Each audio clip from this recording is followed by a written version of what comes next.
Hello students, now today I am going to begin remaining portion of the current electricity. So yesterday we have derived up to the relation of drift velocity in terms of the relaxation time Vd equals to A into tau. Now today we will derive relation of electric current and drift velocity. Relation between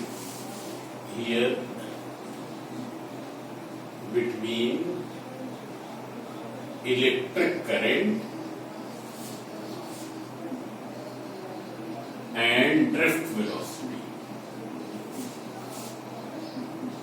Drift velocity. What is the relation between I and Vd? So see here. First I will tell you relation. What is the relation? So relation is I equals to NEAVD.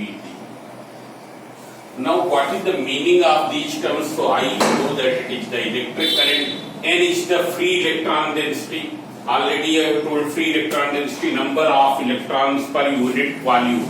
It's clear. E is the charge on one electron, whose value is equal to 1.6 into 10 power minus 19 coulomb. A is the area of cross section of the conductor, and Vd is the drift velocity acquired by the electrons under the influence of the potential difference. Now how will you derive? So here we have taken a conductor of uniform area of cross section A. This is a conductor of uniform area of cross section A and having the free electron density N. Let drift velocity of the electrons Vd. On applying a potential difference, drift velocity of electrons is equal to Vd. It means to any cross section, if we take any cross section, drift velocity Vd, suppose it is equal to 2 millimeter per second. 2 millimeter per second. It means what will happen? The electrons which are present in the 2 millimeter length will cross to any cross section in 1 second. Here we have assumed that this length equals to 2m. This length is equal to Vd. Here this length is equal to Vd. Here we have taken one typical value of the drift velocity, 2 millimeter per second. And we have assumed that this is equal to the distance between these two cross sections is equal to Vd. So if electrons are flowing in this direction, so what will happen? The electrons, the free electrons which are here, after 1 second they will be here. After 1 second they will be here. Means in 1 second the electrons, free electrons which are present in this length means those which are here, those which are here, all will cross to this cross section. All will cross to this cross section. It is clear? It is clear or not? So see here we have taken a conductor of uniform area of cross section A having the free electron density small n. Let the Vd the free drift velocity of the electron. So therefore electrons, free electrons means here free electrons lying in length Vd will cross to any cross section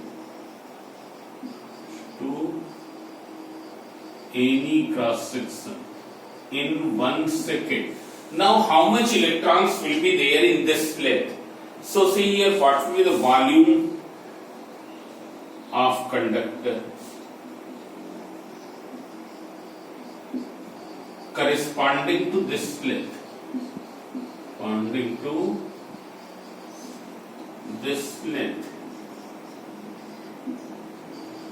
So as we know that conductors are normally cylindrical in shape, so it will be equal to length multiplied by area of cross section.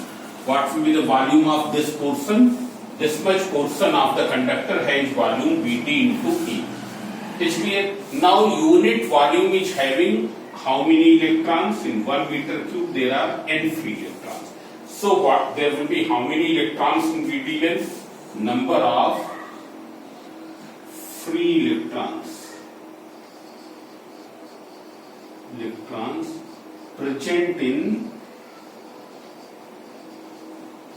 length Vd. That will be equal to volume into free electron density. Volume into free electron density. So volume is equal to Vd into A into N. So what will be the charge on these electrons? Charge on these electrons. So you can see here Q equals to N into E. Number of electrons, not Q, right? Number of electrons multiplied by the charge on electron. Number of electrons are this. Vd into A into N, and what is the charge? E. Now already I have stated that the electrons, free electrons which are lying in the Vd length, which are having this much amount of charge, will cross to any cross section in how much time? In 1 second. Therefore, what will be the current? Current equals to Q upon T. What is Q? It is the charge equivalent to those electrons which are crossing to any cross section in 1 second. So here charge is Vd into A into N into E upon 1. Here you will write that this much charge passes through any cross section in 1 second. So what will be I? I equals to Vd into A into N into E. So we will rearrange the term. On rearranging the term, it is NEA Vd. NEA Vd. This is the formula of the electric current, NEA Vd. Now see here, this is the relationship between the electric current and drift velocity. Now we will find out the relation between the current density and drift velocity. So as we know that current density J equals to I upon A. I upon A, you substitute this value, NEA Vd divided by A. So J equals to NE Vd. These relations are very important and their derivations are also asked in the examination. It's clear. So you write down these derivations with statement also. I have written most of the statement except one here. You have to write here that this much number of this charge will pass through any cross section in 1 second. Now see here what is the direction of this and this. So as we know that current density, it has the same direction as the direction of the flow of positive charge. As the direction of flow of positive charge. Direction of current density is same as the direction of flow of positive charge. Means the direction of current which is marked in the electrical circuit. It's clear. While Vd is what? It is the direction of the drift velocity of electrons. So electrons are drifting in this direction, so Vd will be in this direction. Now electrons are going in this direction, so what is the direction of current? Direction of current will be this. This will be the direction of current. Means this is the direction of J also. It's clear. So vector J and vector Vd both are opposite to each other. Why? Because it is in the direction of current, while this is the direction of flow of free electrons.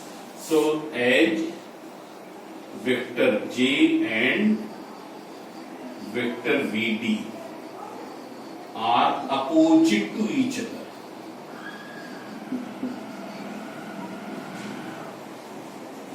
So in vector form, how will you write? Vector J equals to minus NE vector Vd. In the vector form, it will be written this way. Vector J equals to minus vector N into E into Vd. It's clear? This will be in the vector form. Now after this, we will see one term, mobility of electron. What is the mobility of electrons?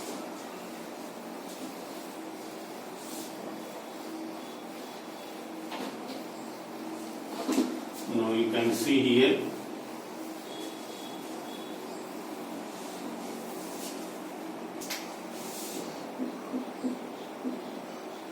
Mobility of electrons, and here we are talking about the mobility of electrons, though this term pertains to any charge carrier. It's clear? There will be mobility of any charge carrier. It's clear? So here, since in metallic conductor it is the free electrons which are contributing the electric current, it is the free electrons which moves. That's why we talk about the mobility of free electrons. But when you see the semiconductors, later we will study about the semiconductors. In the semiconductors, charge carriers are electrons, free electrons as well as holes. So there is just two terms: mobility of free electrons, mobility of holes. It's clear? Mobility is a term which is related with something with the motion of the electron. And what is mobility of free electrons, mobility of electrons? It is how quickly an electron moves in a metallic conductor, on applying the potential difference across its ends, on applying under the influence of electric field, how quickly an electron moves under the influence of the electric field, on applying the potential difference. It is clear? That is known as the mobility of the free electrons. Now see here, you can see here, as we know that Vd equals to A into tau. What is mobility of free electrons? It is mobility of free electron means how quickly an electron moves on applying the potential difference or under the influence of the electric field in a conductor. Now how will you measure it numerically? So it is measured by mu e. This is the symbol of the mobility of electrons. It's clear? Mu e. This is equals to Vd upon E. Means this is the drift velocity acquired by the electrons under the influence of unit electric field. What is mobility of free electrons? Numerically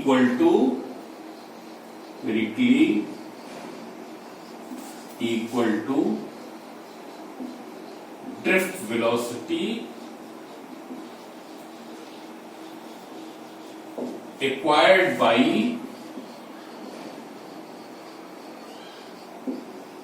electrons under the influence of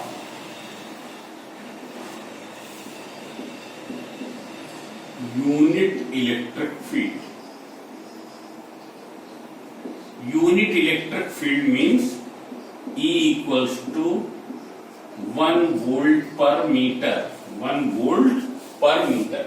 So numerically it is equal to this. So as you know that Vt equals to A tau. Now A can be written as A equals to E upon m. So this is the acceleration of the electrons under the influence of the potential difference. On applying the potential difference, this field, electric field E will be created. So what is Vd?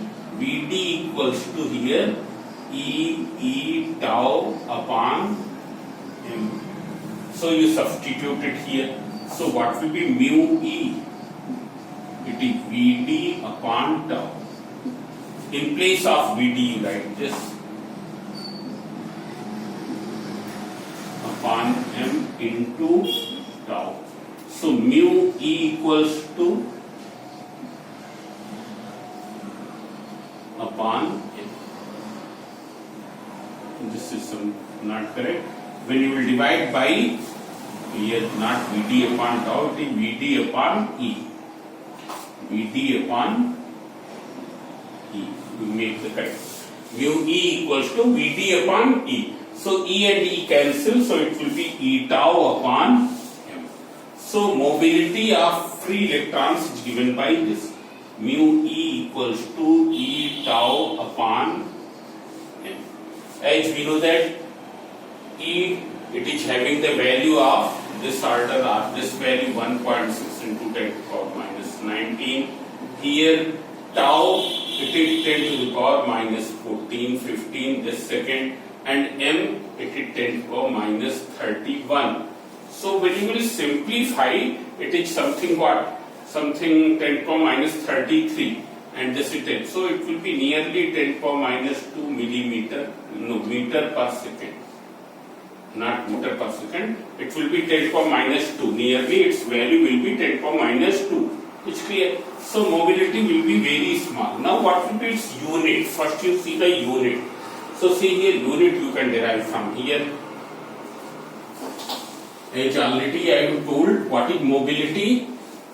It is numerically equal to the drift velocity acquired by the free electrons acquired by the electrons under the influence of unit electric field. It's clear.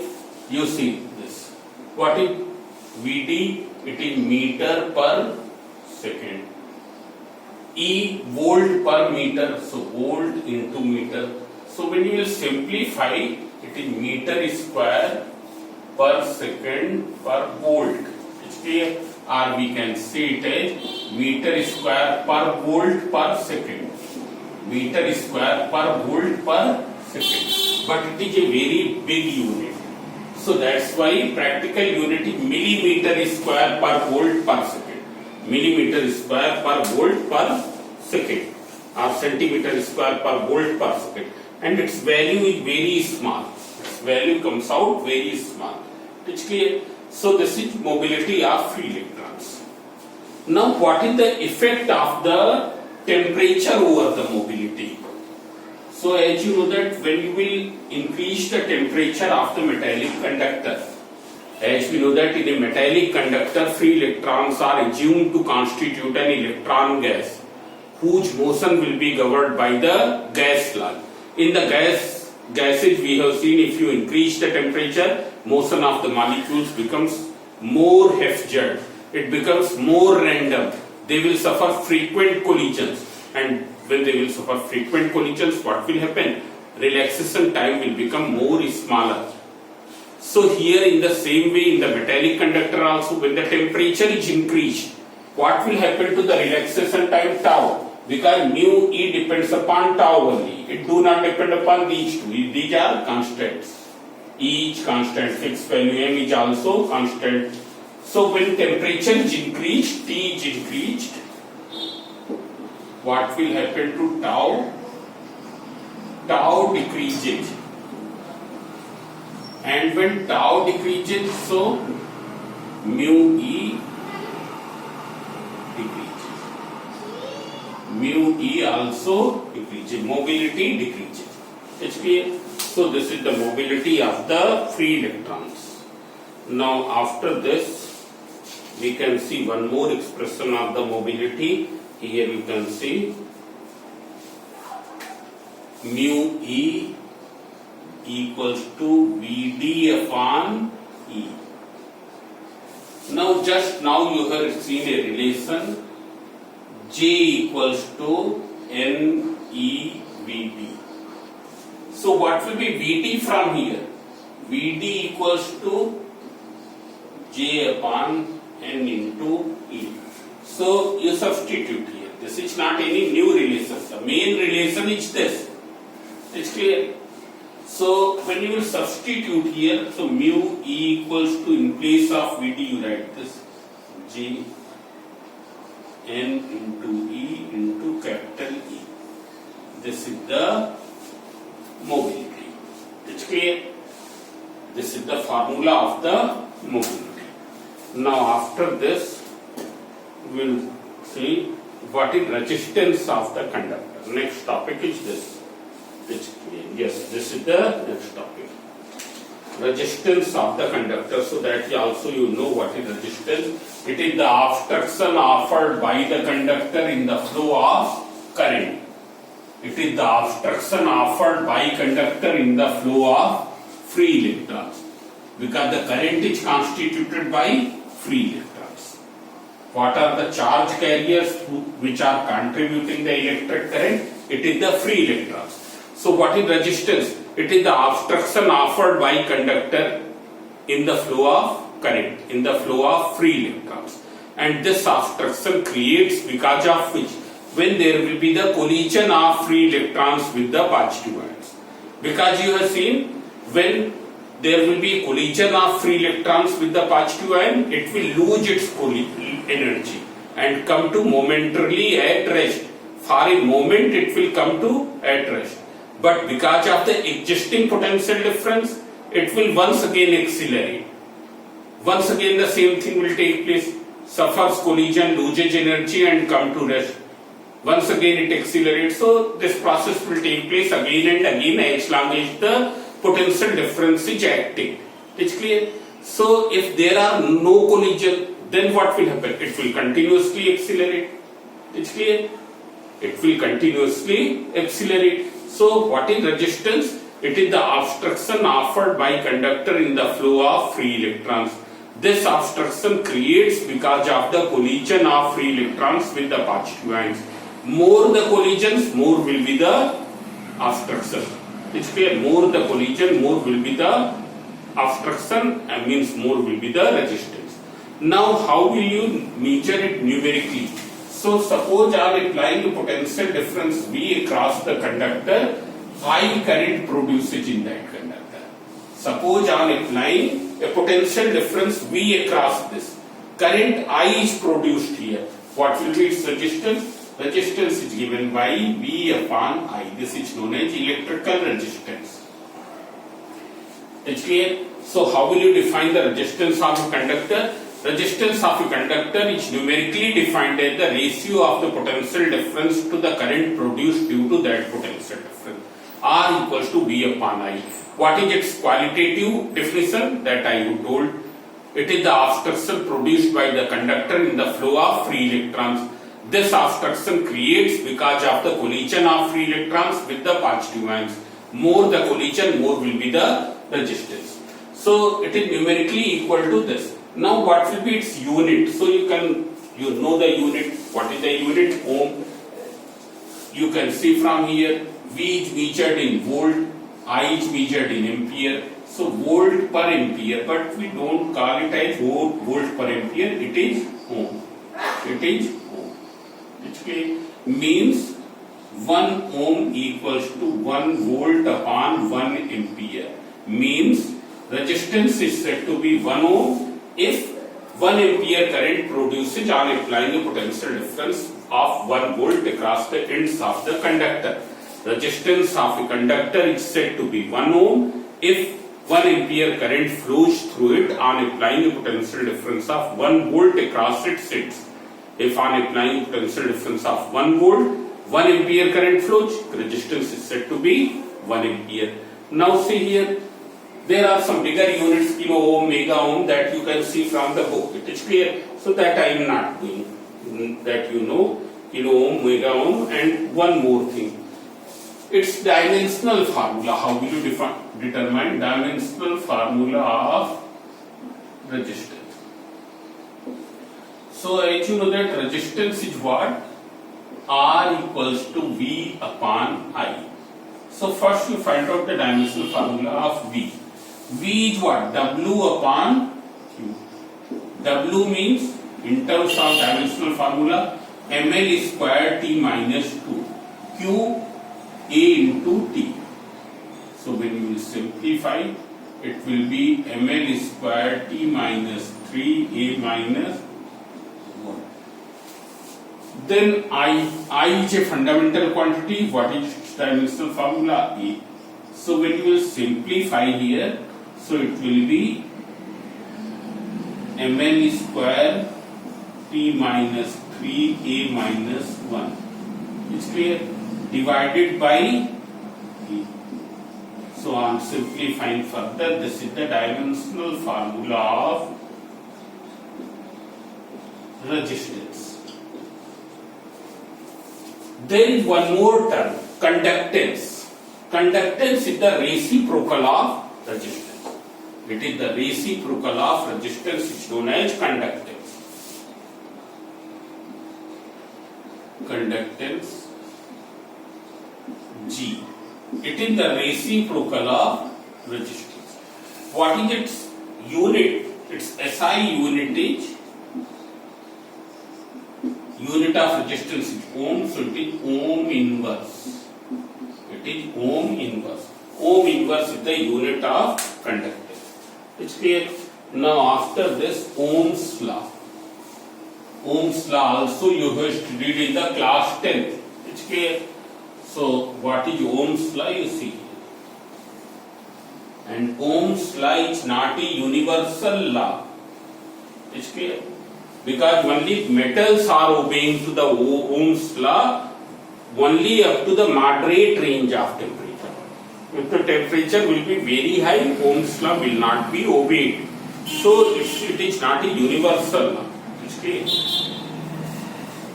It is not like the Newton's law. That is a universal law. Now see here Ohm's law. What is Ohm's law? If the physical conditions of the conductor remaining same, physical conditions, physical property means length, area of cross section, tension in the wire, these are the physical property, and all these physical properties are governed by the temperature.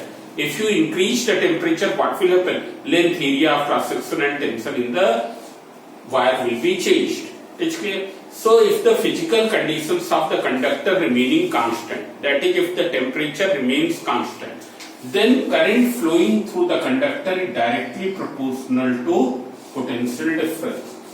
Current flowing through the conductor is directly proportional to potential difference, or V upon I will be constant. V upon I will be constant. What is Ohm's law? If the physical conditions of the conductor remaining constant, then here temperature is constant. If the physical conditions of the conductor remaining constant, then the current flowing through the conductor is directly proportional to the potential difference cross sections, that is V upon I will be constant.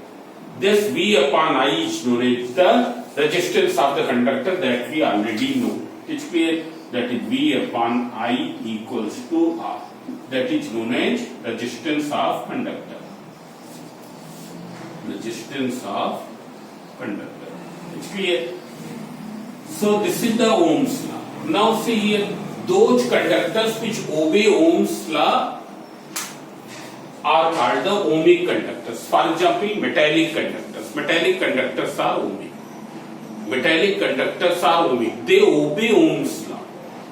It is clear? Though at a very high temperature also, what will happen? This proportionality will not hold. This proportionality will not hold means here this ratio of V upon I will not be constant. It's clear? As long as this Ohm's law is obeyed, whatever be the potential difference, at every potential difference V upon I will be constant. Means suppose you have applied potential difference V1, current produced is I1, find out V1 upon I1. Then you have applied potential difference V2, current produced is I2, find out V2 upon I2. You will find that at every value of potential difference V upon I remains constant. It's clear? Means the Ohm's law is obeyed. Now see here, such conductors are called the ohmic conductors or linear resistors. They are also called linear resistors. Why we call them as linear resistors? It's clear? Ohmic conductors because they obey the Ohm's law. So see here, if we draw here V versus I curve, here in this side V is plotted and in this side I is plotted. If we draw V versus I curve, then this curve will be a straight line. Curve will come out a straight line. Here also, if in place of drawing V versus I curve, if we draw I versus V curve, that will also be a straight line. Means this. It will be a straight line. So for ohmic conductors which obey Ohm's law, for all values of voltage and current are called ohmic conductors or linear resistors. Their graph will be a straight line. Graph is a line there, that's why they are called the linear resistors. Now see here, what will be the slope of the curve? slope of the curve, you know what is the formula of the slope. Slope equals to delta y upon delta x. You take 2 points on the curve. Find out their values on the y-axis. Then you find out their values on the x-axis. This b1, b2, I1, I2. What will be the slope? Delta y means b2 minus b1 upon I2 minus I1. What is delta v? This is delta v, this is upon delta I. So here it is equal to, its slope equals to resistance. Here its slope is equal to resistance. But if you see in this curve, which is the I versus V curve, you can see here slope will be what? Slope will be delta I, because on y-axis there is I. So delta I, on x-axis there is V, so delta V. Delta I upon delta V is the reciprocal of resistance. It is the reciprocal of resistance. It's clear? Now see here, more the slope of V versus I curve, more will be the resistance. Means suppose on the same scale two V versus I curves have been drawn. One is this and another here. One is this and another is this. Which one is having greater resistance? So you can see that V is having more slope, therefore its resistance will be more. Its resistance will be more. Why? Because its slope is more. Now there are non-linear resistors. There are non-ohmic resistors. It's clear? Here also what will happen in case of metallic conductors also what will happen? At a very high temperature, this they will deviate from their graph. Means here you can see this is the theoretical graph. But at a very high temperature, what will happen? This proportionality will break. It will become curves. It's clear. But in the beginning, they will be ohmic. In the beginning, by and large, it will be ohmic. V upon I will be constant. Now, non-ohmic resistors. Non-ohmic resistors which do not obey Ohm's law at all, in which V upon I do not remain constant from very beginning. From very beginning, it don't have a constant value. It has a variable value. For example, the PN junction diode that you will study afterwards. PN junction diode, transistors, there is one thermistor, then vacuum diodes. So these are all non-ohmic, which do not obey gases. Gases are also non-ohmic conductors. They do not have a constant value of V upon I. Their V upon I, V versus I curve will not be a straight line. It will be curved from very beginning. Now see here, what is non-ohmic? Which do not obey Ohm's law at all. For which V upon I, V versus I curve will, V versus I graph will be curved from very beginning. V versus I graph will be curved from very beginning. Here I,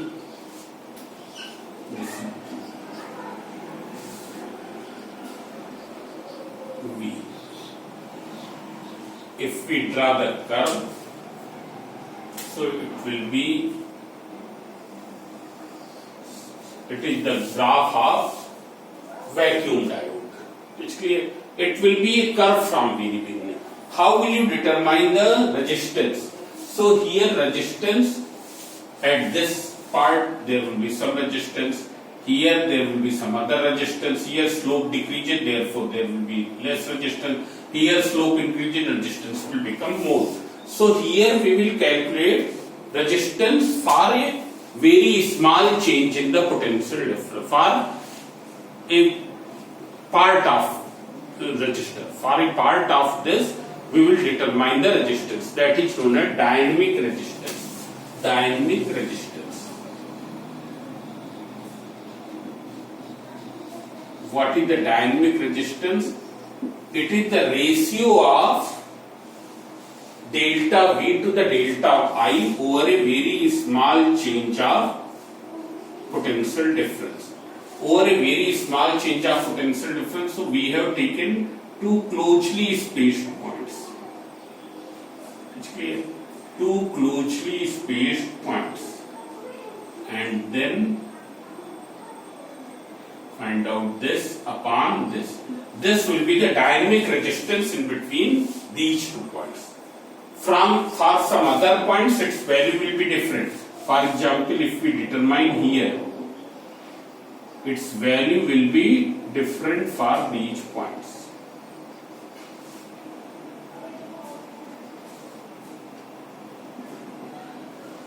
It's clear? So value will not remain same. It's clear? So dynamic resistance, it is the ratio of change in potential difference to the change in current for two closely spaced points on the VI curve. It's clear? So this is the dynamic resistance. It's clear? Now after this, verification of Ohm's law. So Ohm's law you told, then experimental verification, this is also in your books, you can see here. How will you verify the Ohm's law for a metallic conductor? So I am told, by passing the different currents determine the potential difference. By passing the different current through the conductor, you have to verify whether it is obeying Ohm's law or not. You pass the different amount of current and measure the potential difference across it. If V upon I is constant for each value of current, then it means it is obeying the Ohm's law. Otherwise, it is not obeying the Ohm's law. So I will not go over that. It is given in the book. You can see. It's clear. Now after this, we will see the this is derivation of Ohm's law.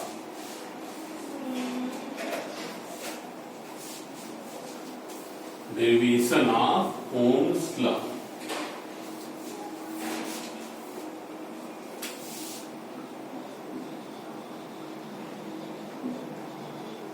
You can see here.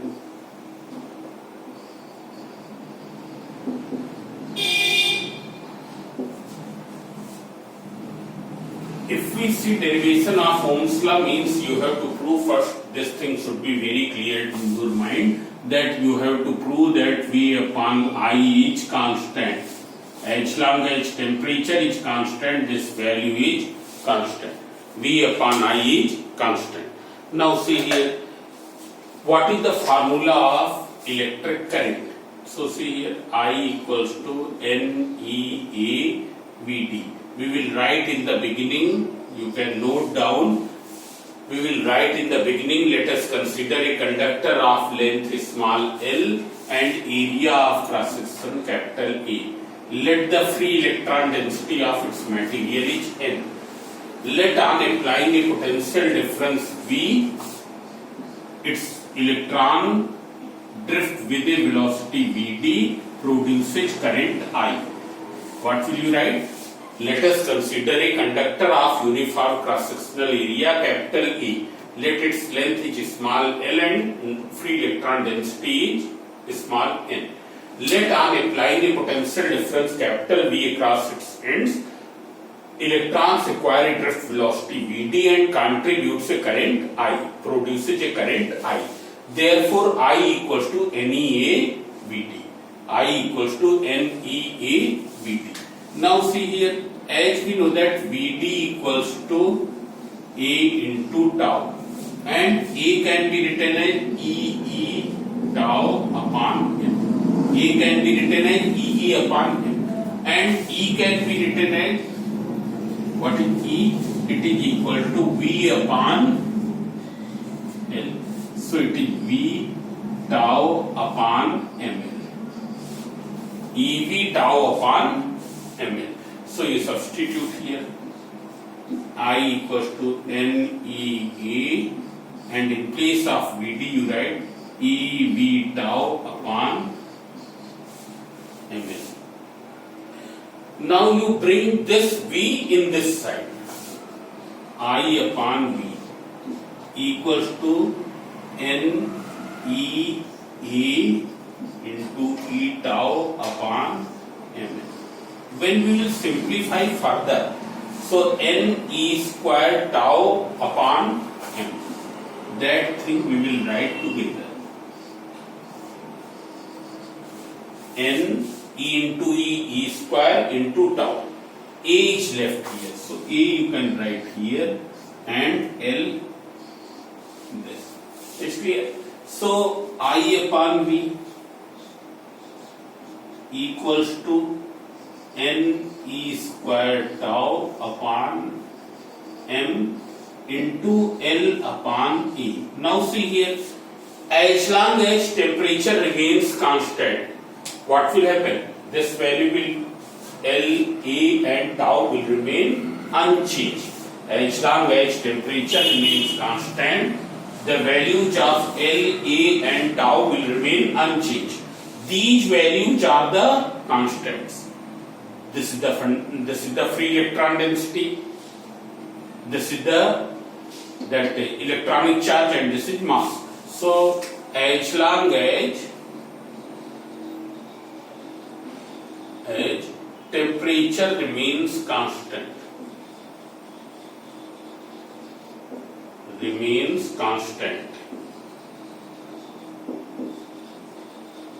you can see here values of N, tau, L and A remains unchanged.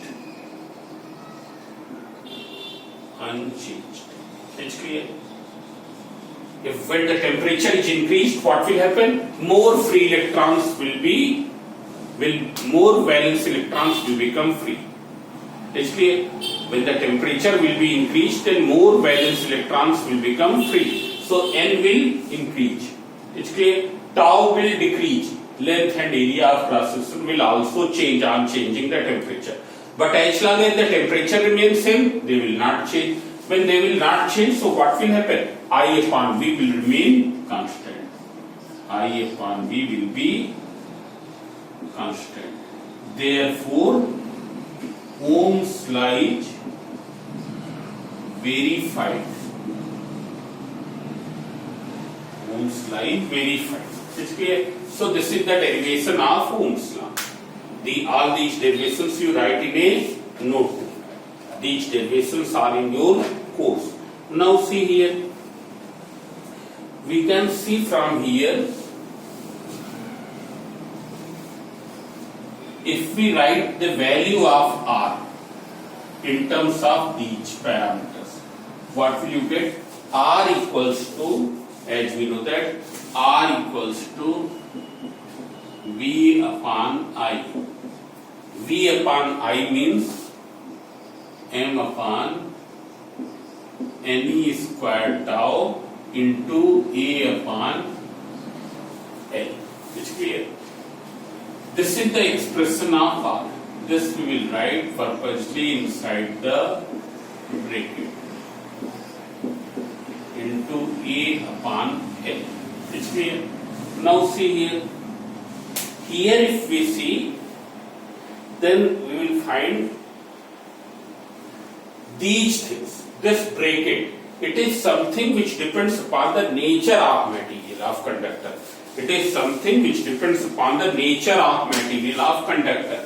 As long as material is same, value of N and tau will remain unchanged for that conductor. There are two conductors of same material, but their area and length are different. There are two conductors of same material, but their area and length is different. I am showing you. Here suppose this is one conductor of copper and this is another conductor of copper. They are different in length and different in area of cross section, but both are made up of copper. So this product, this whole thing will remain same for both. This is known as the resistivity of the material of the conductor. Resistivity of the material of conductor, represented by resistivity of material of conductor. which we represent by the symbol rho. This symbol is known as rho. Now see here, you can see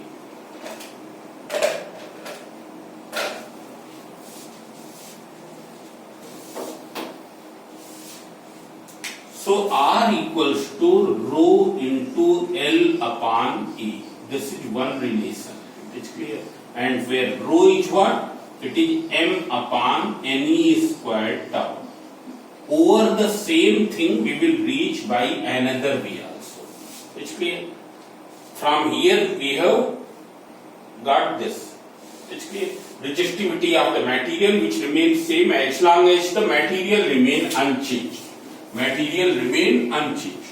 It is clear. As long as material remain unchanged, it will remain constant. Though it also depend upon the temperature. On changing the temperature, its value will be changed. Now there is one definition of the resistivity. What is the resistivity? Resistivity of the material of the conductor is defined as the resistance of electric field to the current density at any point of the conductor. It is equal to the ratio of, not resistance of. Resistivity numerically defined as the ratio of electric field intensity to the current density at any point of the current carrying conductor. What is resistivity? Resistivity of the material of conductor is defined as the ratio of the electric intensity to the current density at any point of the conductor. See here, resistivity represented by the symbol rho. It is equal to E upon G. Just now I am told that I will reach over these expressions by one more way. So that is this. It's clear. If the definition of resistivity is asked, you will write the same thing. Resistivity of the material of conductor is defined as the ratio of electric intensity to the current density at any point of current carrying conductor. Now as we know that E equals to what? E equals to V upon L. What is the value of J? It is equal to I upon E. So when you will write rho equals to V upon L divided by I upon E. When we will simplify, it will be V upon I into A upon L. What is V upon I? V upon I equals to R into A upon L. So what is R? What will be the value of R? R equals to rho into L upon A. You can see here this. R is this. And already you have reduced one relation of R. R equals to M upon NE squared tau into L upon A. So when you will compare this which you have got from here, this you have got from here, and that, what will you find? You will find that rho equals to resistivity, rho equals to M upon NE squared tau. NE squared tau. So this formula. Now what is the SI unit of resistivity? Unit of resistivity. As we know that the resistivity, resistance, potential difference, electric current, all these are the, and resistance, all these are the scalar quantities. Now what is the SI unit of resistivity? Rho. So you can see here. From here you can see rho equals to R into A upon L. R means ohm. A means area, so meter square. L means length, means meter. Means it is ohm meter. It is ohm meter. The SI unit of resistivity is ohm meter. Then one more term, conductivity. You can see conductivity also. What is conductivity? If we see, it is denoted by sigma and it is the reciprocal of resistivity. Conductivity is the reciprocal of resistivity. It's clear? What will be its SI unit? Conductivity. SI unit will be 1 upon ohm meter, that is ohm meter whole inverse. Ohm meter whole inverse. This is the SI unit of conductivity. Now you can see here, just now I have told that resistivity of a conductor is defined as the ratio of electric intensity to the current density at any point of the conductor. Rho equals to E upon G. So what will be sigma? Therefore sigma equals to 1 upon rho. 1 upon rho means you invert this J upon E. So we can write J equals to sigma into E. Now J is a vector quantity. E is also a vector quantity. This is conductivity. So in vector form we will write sigma E. Now see here. Already I have told, suppose there is a conductor of uneven cross section. Conductor of uneven cross section. You have applied a potential difference of V. So potential difference is for whole conductor. Current produced is for whole conductor. It do not mean that it has this much current at this point. It do not mean that the potential difference at this point is this. It is clear? Potential difference is not the property of any point. It is the for whole conductor. It is clear? Electric current is for whole conductor. But the electric intensity, current density, they may have different values. Here and here. You have taken two cross sections. This is a wider cross section, this is a smaller. Here electric intensity will be more, current density will be more, because the current density J equals to what? I upon A. A smaller area, so more the value of J. Similarly, here it is narrower, so all lines of force will pass through this, they will come closer. Come closer means electric intensity will be increased.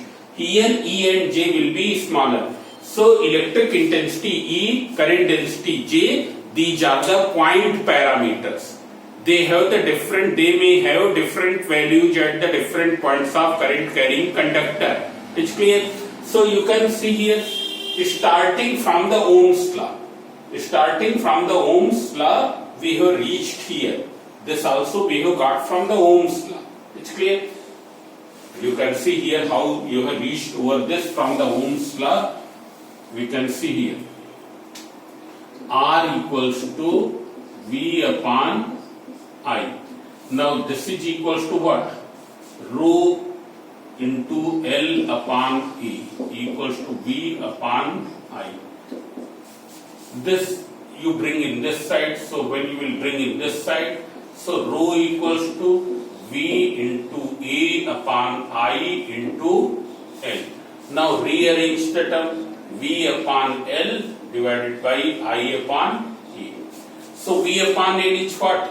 V upon L equals to E. I upon E is what? J. So at this relation we have reached from the Ohm's law. So starting from Ohm's law you have reached here. This is known as the microscopic form of Ohm's law. Microscopic form of Ohm's law.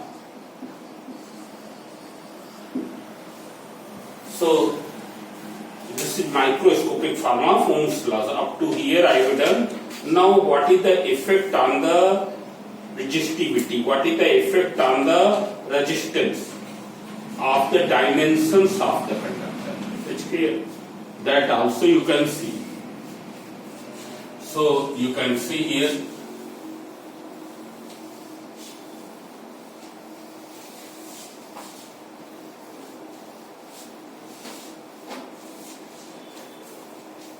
H, we know that R equals to rho into L upon A. R equals to rho into L upon A. Therefore, resistance of conductor is directly proportional to length. More the length, more will be the resistance. It is inversely proportional to the area of cross section. Therefore, thin wire has thin wire. Value of A will be less, so thin wire has more resistance. And thick wire has less resistance.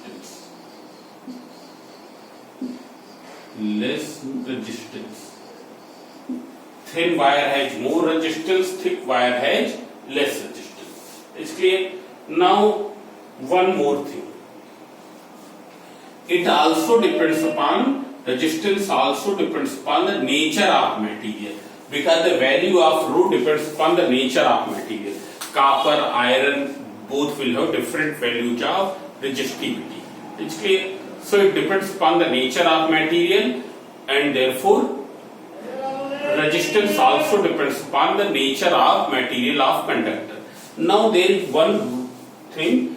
If we increase the length of the conductor n times by stretching, its length is L, area of cross section is A. Now if its length is increased n times by stretching means by pulling.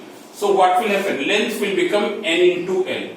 What will be to the area of cross section? It will become A upon n. Why it will become A upon n? Because the volume will remain unchanged. Volume equals to length into area of cross section, L into A. Here also it should be L into A, multiply L into A. It's clear?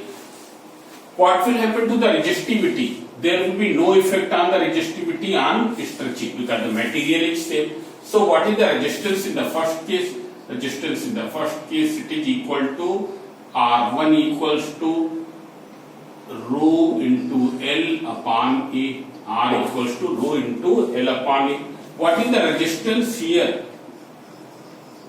If you see here, resistance equals to rho into length is what? NL. Area of cross section A upon N.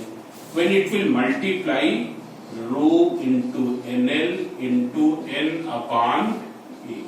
What is N into N? N square rho L upon A. It's clear? Now you can see here, what is rho L upon A? Already you have seen, it is this. So now what will happen? N square R. So you remember this thing, if the length of a conductor is increased n times by stretching, its resistance will increase n square times. Means if we increase its length and make it double, it is of 10 centimeter, make the length 20 centimeter by stretching. What will happen to the resistance? Length has increased 2 times, resistance will also increase 2 square times, that is 4 times. If you make the length thrice, what will happen? Resistance will increase 3 square times, that is 9 times. So when the length is increased, length of the wire is increased by stretching n times, resistance increases by n square times. Now if the conductor is folded on itself means its length is L, area of cross section is A, resistivity is this. Now it is folded on itself n times. When it is folded on itself n times, what will happen? Equal to the length, and folded means the terms are every segment is in contact of each other. Here I am shown separated. So length will be L upon N. Area of cross section will be N into A. Resistivity will remain same. What is the resistance here? You can see it is rho into L upon A. Here what will be? R dash equals to rho into L H N into A. So it will be equal to 1 upon N square into rho into L upon A. What is rho into L upon A? It is this. Means resistance will decrease N square times. It's clear. So if a conductor is doubled on itself, Doubled on itself means folded in two folds. Resistance will decrease 2 square. If it is tripled on itself means it is folded in 3 folds. What will happen? Resistance will decrease by 9 times, 3 square times it will decrease. So this is all about in this lecture. Rest I will do in the next lecture. Now those who have not subscribed my channel so far, they can subscribe. It's clear. It will be very beneficial for them. So you will subscribe it, and when you will subscribe, so what will happen when there will be any notification, you will get that. So thank you.